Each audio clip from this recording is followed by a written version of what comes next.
Good evening, friends. It's Valerie Ling here coming to you from my garage. I come back from we are in lockdown here in Sydney and it has just been extended for another week and had to go out and get some stuff. We've got kids at home next week, apparently doing school. And do you know what? I don't know about your home, what it's like, but in my house, people eat more and there just seems to be a lot more washing. And we just seem to run out of some really basic things very, very quickly. So I wrote a blog post. I had to get the angle, a blog post about avoiding a certain media conversation, and actually just had, by the way, if you are in media and you are watching this, I would like to say that I will try my hardest in the future to not avoid phone calls and emails to do with talking about anything that you want to talk to me about. It's just been a particularly tough time, yeah, with all the lockdowns and everything. Anyways, so got a follow-up phone call from the wonderful person who, it's amazing how people can just take the words that you say and turn it into something really spectacularly profound and insightful.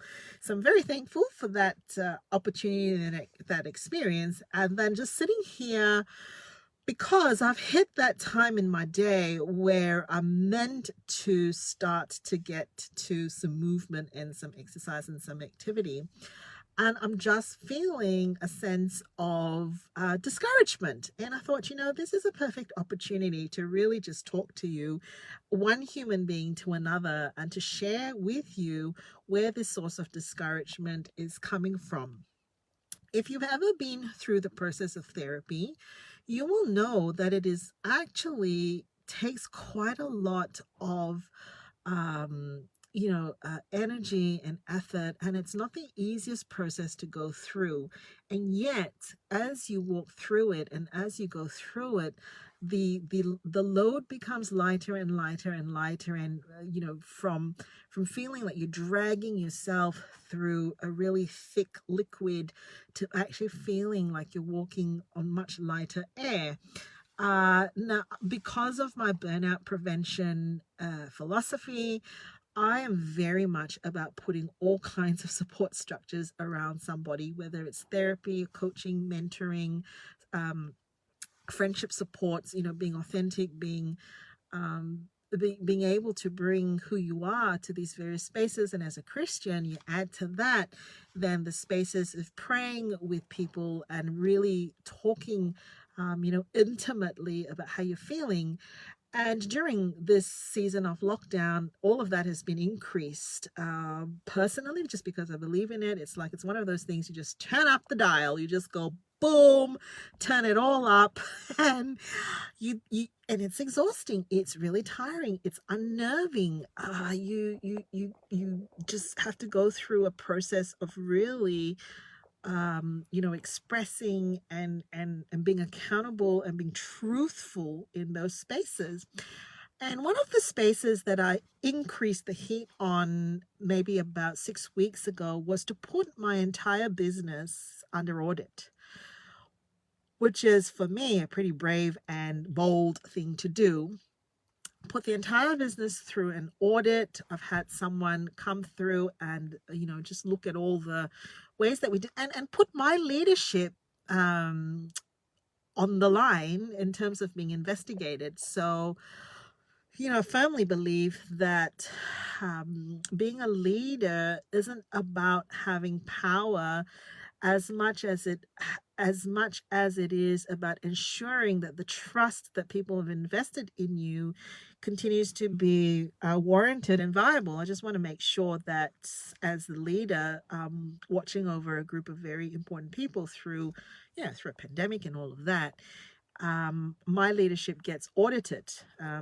And so, it's been a highly vulnerable space. And yesterday, the consultant met with me online and presented a whole document after journeying with me in the business for 6 weeks.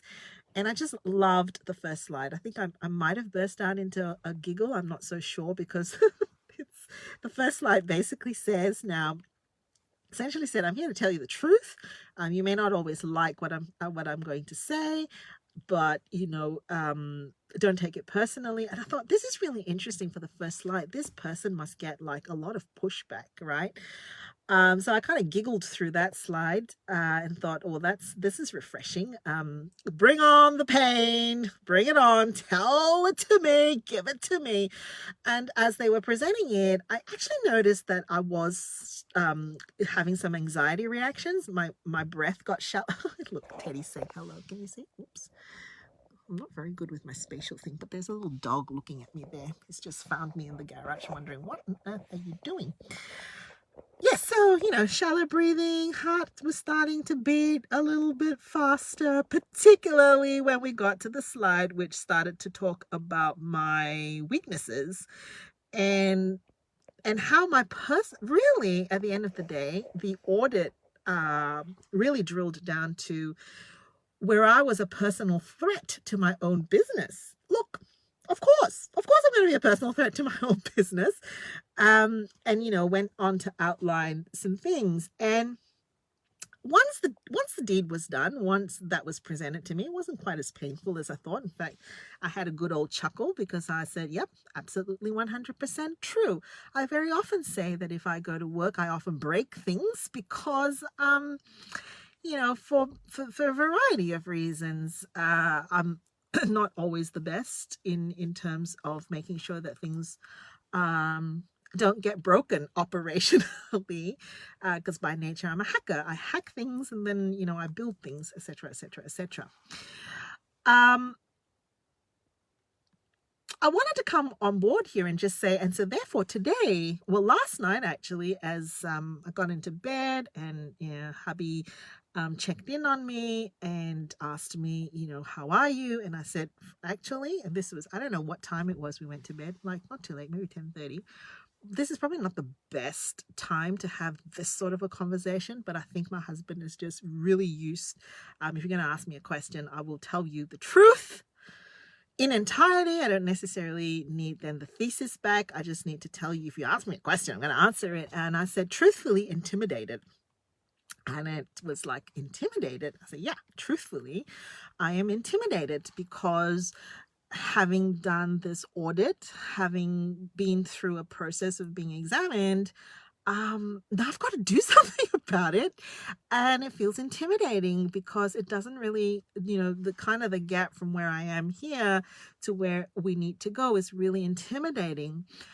And this is where I wanted to share with you that, because I'm sitting here in my garage procrastinating everything that I need to do, that gap, you can look at it and you can say, wow, Valerie, you've got to do a lot. You've got to do a lot. Can I tell you that in all my years of working in this space, I've realized you've actually have got to be a lot more. You've got to be a lot more. What I mean by this is I could have gone from last night going intimidated, avoid, or, do. And really, truthfully, I probably did that. If members of my team are watching, I apologize, because between the hours of about 9 to 12, I was probably in that reactive mode of going, oh my goodness, you break everything, go in there and make sure that, people know what they're doing. And 9 a.m. to 12 p.m. probably there was a barrage of emails, and what I got back from my team was like, yes, we got it under control. I'm like, okay, all right, pull back. That's the doing bit, like when you're reactive and you just go. Instead, it's really important to be more. To be more just means that when you're passionate, when you're purposeful, and this doesn't have to be a business or a job. You could be really passionate right now as a parent, or you could be really passionate right now as a friend, looking around and seeing, what's going on in your immediate vicinity. People may be going through a hard time, or there are projects around the house that you're trying to do, and you're really convicted. Now, if we're not careful and we're really reactive, we will start to just listen to busy voices that are tired voices that then turns into, statements of failure or doubt or what's the word I'm looking for? Self-condemnation, the real trip up factor, because all we're hearing are tired, busy, exhausted, reactive thoughts. Just looking at Teddy. Teddy's my dog, by the way. And this is why you need to be more than do more. And so, 1 o'clock, I attempted to finish my day, but I forgot a meeting. So I jumped back onto another passionate conversation where someone, was talking to me about revolutionary. Your ideas are revolutionary. I'm like, really? I think they just sound really normal to me. But, again, the whole passion thing got stirred up, and then the whole self-doubt thing is like, oh my gosh, really, is it really that revolutionary? Sounds very ordinary to me. Oh my goodness, this is intimidating. How do I deliver? And then it's like, stop, right? Meeting finish, Zoom end meeting, click. Went downstairs, grabbed husband, grabbed keys, grabbed mask, got in the car, said, circuit breaker, just go and do something that, will give you a sense of achievement. You can buy groceries. You can go to the chemist and pick up, that medication. I can do this. And now, which is the thing that I'm about to go and launch, I actually said to my family, can I please be excused from dinner tonight?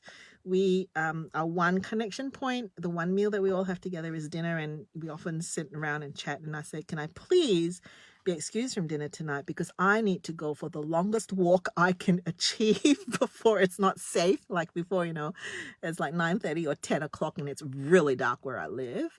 I need to put on some music. I need to walk. I need to clear my head. I need to reflect. I need to just release some of these thoughts. I need to pray. I need to be centered. I need to be grounded. And I do not know how long this will take. I do not know. Today's exercise and movement for me is less about yet another milestone I need to put in terms of, I've got to do this amount of push-ups and, oh my goodness, my core is caving. Oh, whatever. Who cares? I've got to increase the being at the moment. So it could be like that for you too. When you increase the being, you increase being, B-E-I-N-G, not Bing, the search engine, which my daughter tells me is she uses Bing to look for Google. I'm like, why would you do that? Just download the Google Chrome. It's just like, oh, school doesn't allow us to do that. That's odd. Anyways, I digress. The being, B-E-I-N-G, those hectic, tired voices quieten down, and you just breathe. You inhale. You slow down. I walk with a smile as well. It helps because I listen to music that I really, really, really like, and so I'm like most of the time look a bit weird because I'll be air drumming as I'm playing air keyboard as I walk, and I just smile. And some of those thoughts, they just settle down, and soon you can speak words of encouragement back to yourself, right? You've done this before. Yes, it's hard. However, there's people to help you. One of the things that you've learned about yourself is that you do know how to say, I don't know. There's always an opportunity to go back to the team and say, I'm sorry I broke all the systems, or I'm sorry that I came across that way. There's always an opportunity to repair. You're able to say, I'm not perfect. It doesn't matter if, we said the wrong thing yesterday. Tomorrow is an opportunity to actually repair that. Those voices and those thoughts just settle in. And so the more passionate, the more convicted you are about something, the more, the more challenging you finding yourself going, space that you're going into.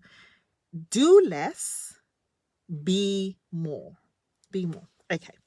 So on that note, because the longer I sit here, the later it is getting, and it defeats the purpose of me being excused for dinner because they're probably going to start eating right now.